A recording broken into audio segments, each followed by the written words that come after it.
Okay,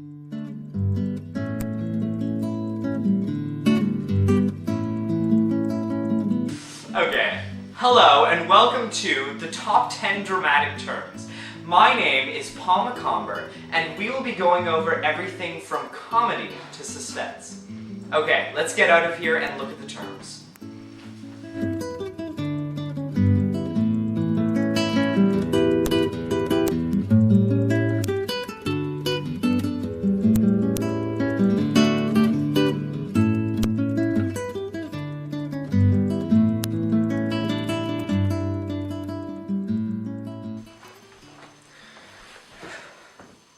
First off, we have aside. Now, we're not thinking of putting anything aside. We are talking about a literary device. It is a part of an actor's lines supposedly not heard by others on the stage, and intended only for the audience. It's that moment in a play when all the lights go dark and all the actors stop, except for the main character, standing in the spotlight and giving insights on the play. An example of this would be Ferris Bueller's Day Off. In the beginning of Ferris Bueller's Day Off, we have this moment where he's addressing the audience. Let's watch that. Incredible. One of the worst performances of my career, and they never doubted it for a second.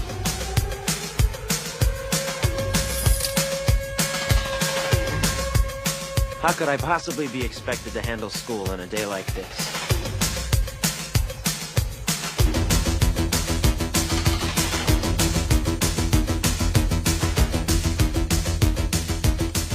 This is my 9th sick day this semester.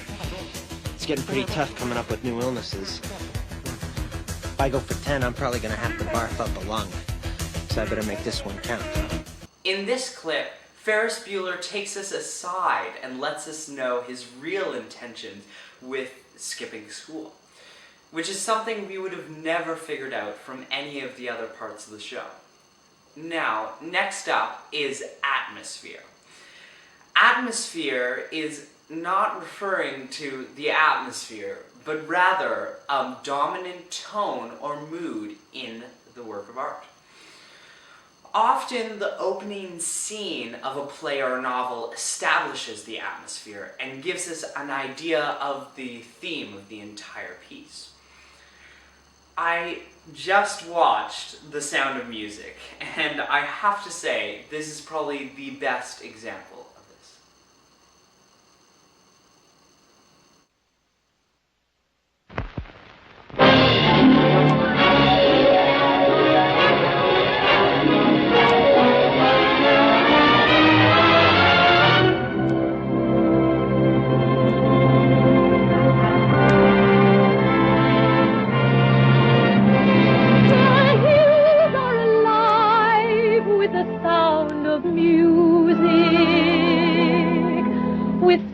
They have sung for 1,000 years. This movie gushes themes of optimism and courage in the face of difficulty. From the cinematography to this music to just starting on the top of a mountain, we can see the overall theme. The third dramatic term is comedy. Comedy is a type of drama that is characterized by its funniness. Comedic drama may either be romantic, have a sense of tolerance or geniality, or just be satiric. If you've watched RV before, you can probably guess that it's a comedy. People, and it's an honor to have them as friends. Harry, Larry, it's a nice company you have here. It's your baby. I bet at the birth of your baby you were kind of scared, right? Excited, but scared. And you didn't know how it was going to turn out. And next thing you know, it's up and walking, and you're trying to raise it. And sometimes you didn't know what the hell you were doing, but you pretended like you did. And next thing you know, your baby's grown. It's bigger, older, more complicated, difficult to deal with. But here's the deal. You care about it just as much. because you nurtured it, part of you's in it, and you're proud of it. Love it more than ever.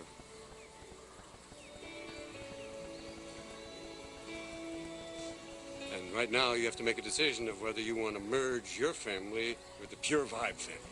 And I guarantee your stocks are going to split, and you're going to have money you won't know what to do with, and your company's going to grow. You'll be bigger than a woman in bicycle shorts at Disneyland. And you'll be able to get all that stuff like the ski boat, a $4,000 bike, maybe even a Barca lounger that, massages your ass and blows smoke at the same time. Bottom line here, Gary, Larry, if you want to merge Alpine and Pure Vibe, I promise you, you're making the worst decision of your entire life. Oh, this guy is a disgruntled employee. Couldn't keep up with the younger talent. Look at him. He's off his meds. Finished. His own daughter assaulted me in my home. I did not. It was my friend, and she did it because Pure Vibe has one of the worst environmental records in the industry. Why are these kids here? Plus, last year, you guys outsourced for cheaper labor to other countries. Why you say Let her go, Todd. I'll let her go. I'll let you go. You're fired.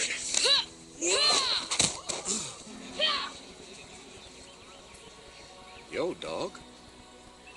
Carl. Hero. Todd, I quit.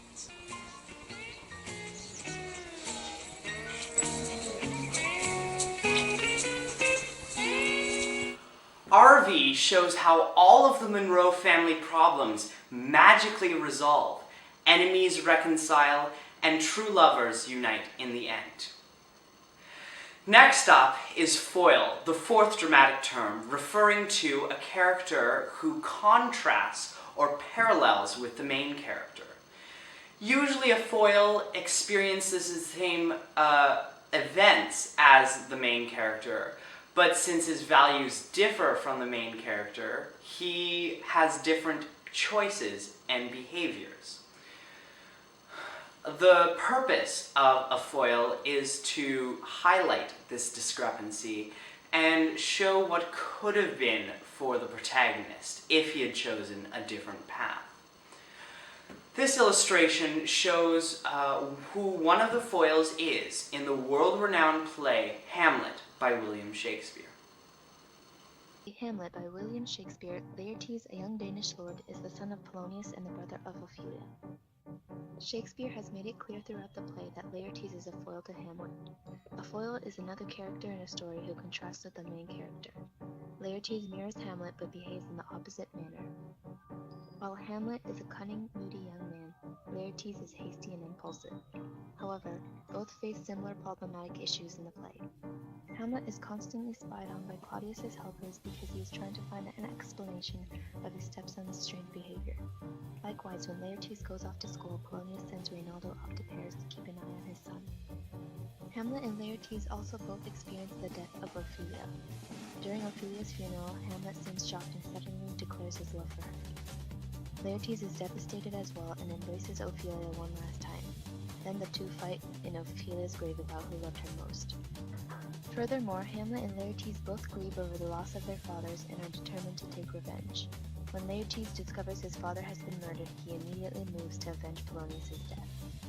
Ultimately, Hamlet and Laertes both die in exactly the same way, at each other's hands, getting slain by Laertes' poisoned sword. Both characters face similar obstacles in the play to make it safe to say that Laertes is an obvious foil to Hamlet. That is a great video on Hamlet explaining the main foil. Foreshadowing is next. It is the suggestion or hint of something to come in the story. Something put there by the author to indicate an event to come. At times, the hint may be so subtle that it is hard to recognize until the event has occurred.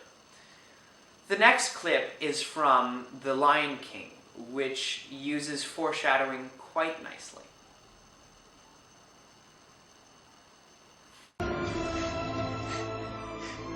Dad? We're pals, right? Right. And we'll always be together, right? Simba, let me tell you something that my father told me. Look at the stars. The great kings of the past look down on us from those stars. Really? Yes. So whenever you feel alone, just remember that those kings will always be there to guide you.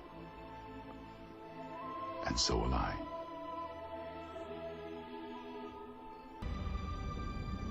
Father?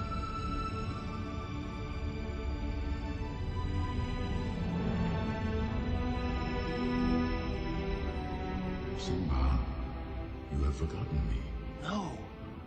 How could I? You have forgotten who you are, and so forgotten me. Look inside yourself, Simba. You are more than what you have become. You must take your place in this.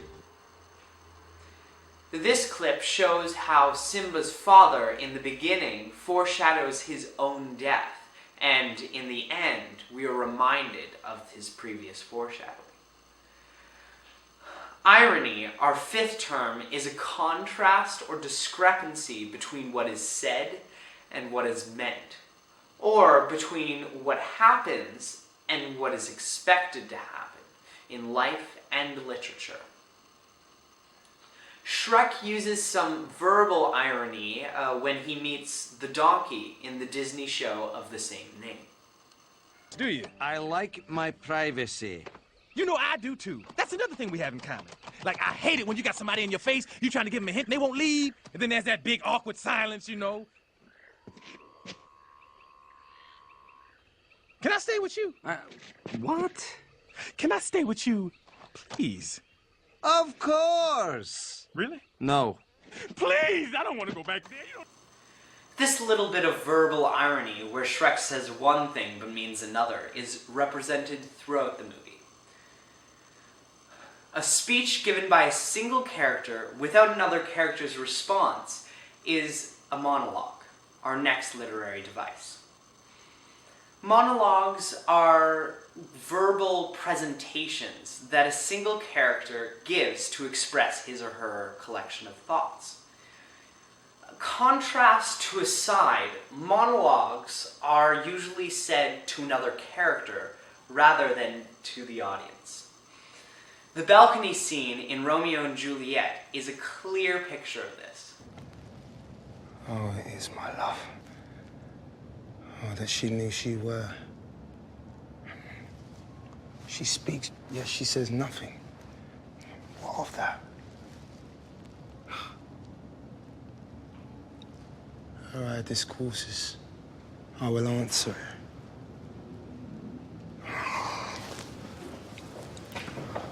Too bold. 'Tis not to me she speaks. Two of the fairest stars in all the heaven, having some business to entreat her eyes to twinkle in their sphere till they return. What if her eyes were there? They in her head. The brightness of her cheek would shame those stars, as daylight doth a lamp. Her eyes in heaven were through the airy region streamed so bright that birds would sing and think it were not night.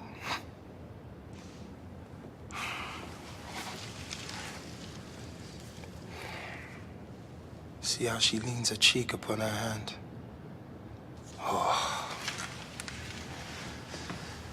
Oh, that I were a glove upon that hand. I might touch that cheek. This BBC rendition of the famous balcony scene from Romeo and Juliet is quite a masterpiece. When Romeo is speaking to Juliet, he is using monologue by sharing his thoughts without a response. The eighth dramatic term is satire. Satire is a technique used by writers to criticize an individual or society on its foolishness.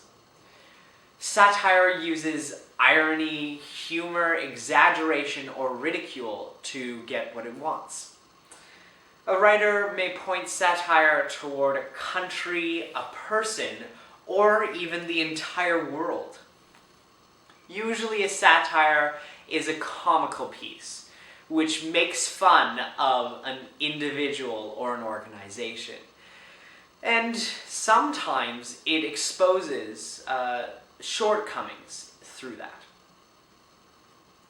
The next piece is from Shrek and shows some unexpected satire.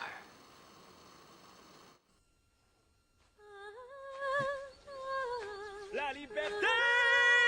Hey! Princess! Oh, wait, what are you doing? Be still, mon chéri, for I am your savior, and I am rescuing you from this green beast.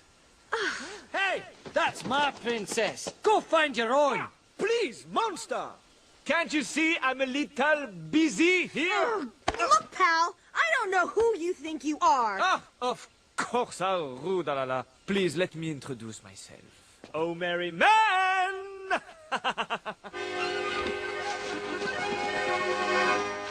I steal from the rich and give to the needy. He takes away percentage. But I'm not greedy. I risk you pretty damsels. Man, I'm good.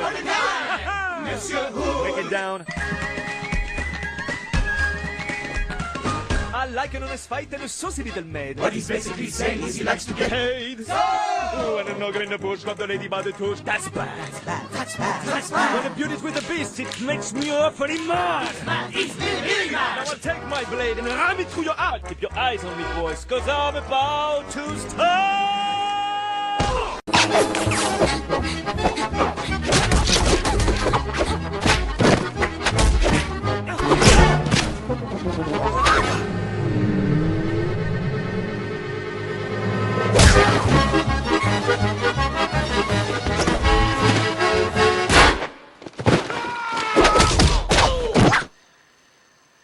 As shown, the princess has got some moves, which is something that makes us laugh because we don't think of princesses that way. Next up is suspense. Suspense is the tension created in the reader by the action of the story.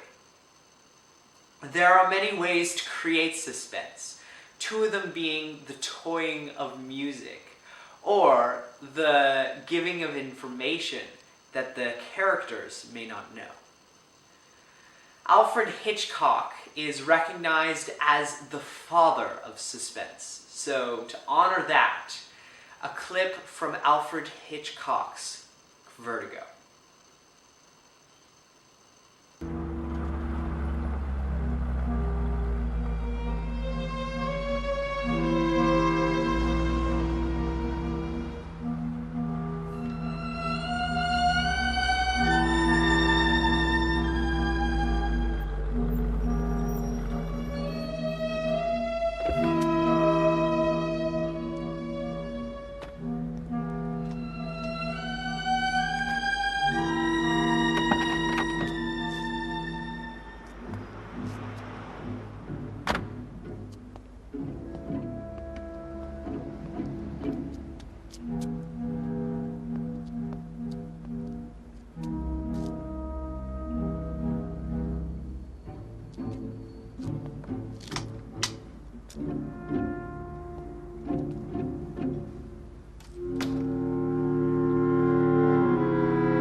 By watching just that short, we already get a swell in our bodies. Hitchcock definitely knew how to manipulate suspense to the story's advantage.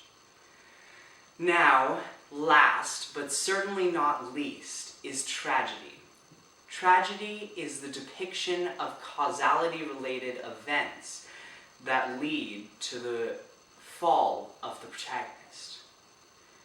As opposed to comedy, tragedies usually have many, if not all, characters die. The main character always being presented with a hopeful solution, but fails anyway. Outward conflicts as well as inward conflicts.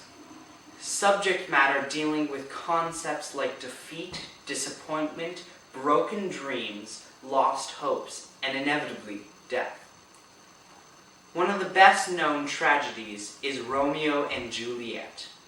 Romeo and Juliet is a story about two young lovers who die as a consequence of a series of poor decisions, communal strife, and misunderstandings. In this tragic story, each one of them is led to believe the other one is dead, and they commit suicide. The flawed hero characteristic of Shakespearean tragedies is clearly illustrated in Romeo and Juliet with Romeo. He is flawed in that he makes a series of bad decisions, bringing him and Juliet to their deaths. As a wealthy and noble young man, Romeo's fall is that more tragic. These drama terms help us define the types of techniques used by writers. Next time you're watching a play or a movie, try to define it using some of the terms we've covered. Okay, thank you for watching.